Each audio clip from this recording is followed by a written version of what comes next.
La leyenda del fantasma del Jardín de Aguascalientes. Se cuenta que en el Jardín de San Marcos existe un fantasma que a la hora del alba se pasea por el lado norte, llega a la puerta de la iglesia, donde ora unos minutos y desaparece.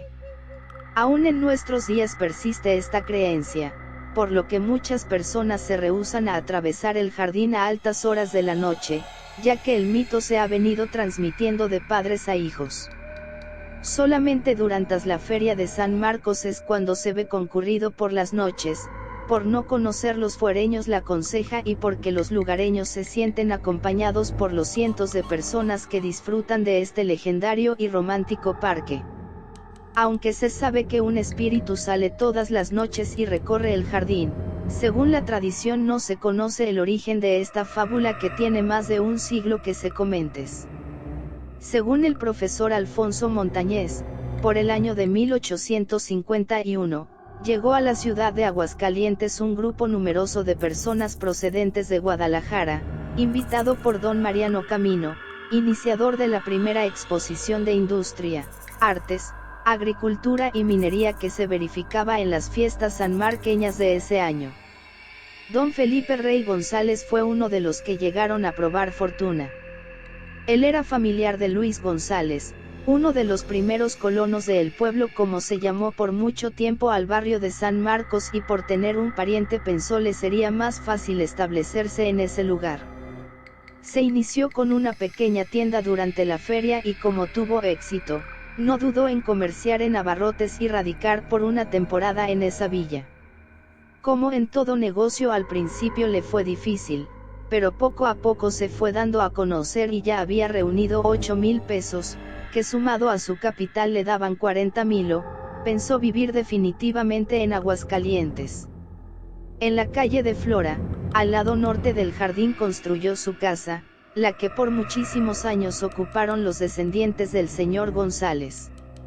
Dice la leyenda, que también en el siglo pasado había amigos de lo ajeno, y que don Felipe González, temeroso de que alguien le fuera a robar su capital, que ya había aumentado, pues se dedicó a comprar alhajas así como oro macizo, pensó que en su casa no estaría seguro su tesoro, por saber la gente de don Felipe Rey González tenía mucho dinero, que compraba oro así como joyas.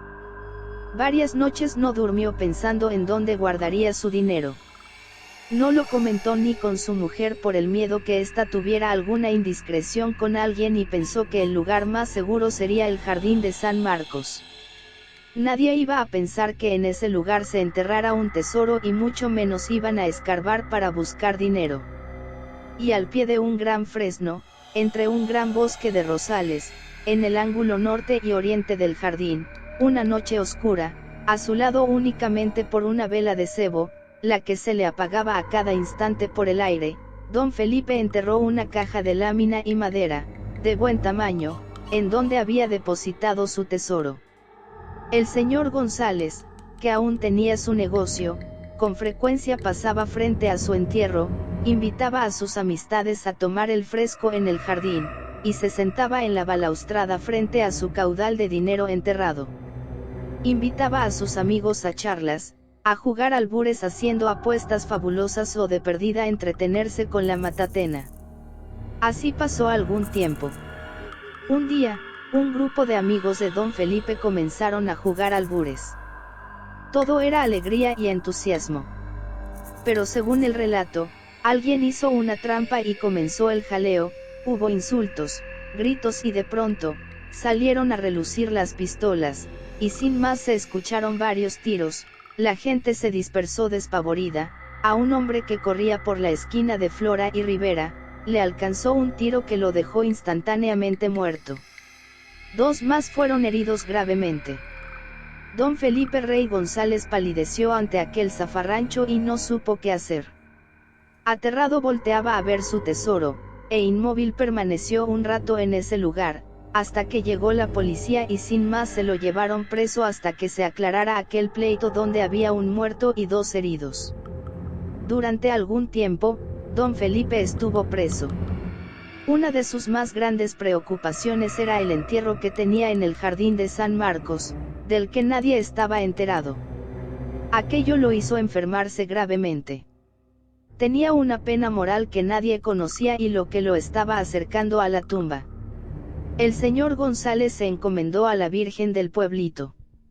Le ofreció parte de su tesoro, así como una misa solemne de 3 padres, orquesta y cohetes, si salía de aquel tormento y continuaba con su vida normal ya que él no había sido culpable del pleito entre sus amigos. Un buen día, sin más ni más, le notificaron a don Felipe Rey González, que salía por falta de méritos. No lo podía creer. Se pellizcaba para ver si no soñaba y al estar frente a la puerta de salida del reclusorio y ver a su familia y amigos no pudo más que ponerse a llorar. Antes de llegar a su casa pidió bajarse en el jardín de San Marcos, caminó por el lado norte hasta llegar a su rosal consentido en donde estaba enterrado su tesoro para después disponerse a llegar a su casa, en donde le esperaba una fiesta que le habían organizado sus amigos. Al pasar los días de euforia, tranquilidad y alegría, don Felipe continuó en su vida cotidiana. Hablaba de lo bien que le hacía caminar por el jardín, sentarse en la balaustrada a recibir el fresco y escuchar el trino de los pájaros, y sus amigos llegaban a jugar albures en aquel lugar de reunión que había hecho don Felipe Rey González. Pasado algún tiempo, el señor González volvió a estar muy enfermo. No levantaba la cabeza, lo único que lo hacía revivir era dar una vuelta por el jardín, lo que pedía mañana y tarde. Pero llegó el día que el pobre hombre no podía caminar, había perdido el aliento hasta para hablar y así se le fue apagando la vida. Antes de morir quiso hablar con su mujer, pero ya no pudo, le señalaba el jardín, el templo, pero nadie entendió lo que era su última voluntad. El ofrecimiento que le había hecho a la Virgen del pueblito nunca lo cumplió y con ese remordimiento se fue a la tumba. Según la fábula, nadie supo del tesoro, no se sabe si alguien lo encontró o todavía se encuentra sepultado en ese lugar, pero sí que después de su muerte, los vecinos aseguraban que se aparecía todos los días, a la misma hora en el jardín de San Marcos. Que se le veía caminando por el lado norte, llegaba a la puerta de la iglesia de San Marcos y desaparecía. Y así nació la consejera de El fantasma del jardín, de la que todavía se habla, sin saber cuáles fueron los orígenes de ella.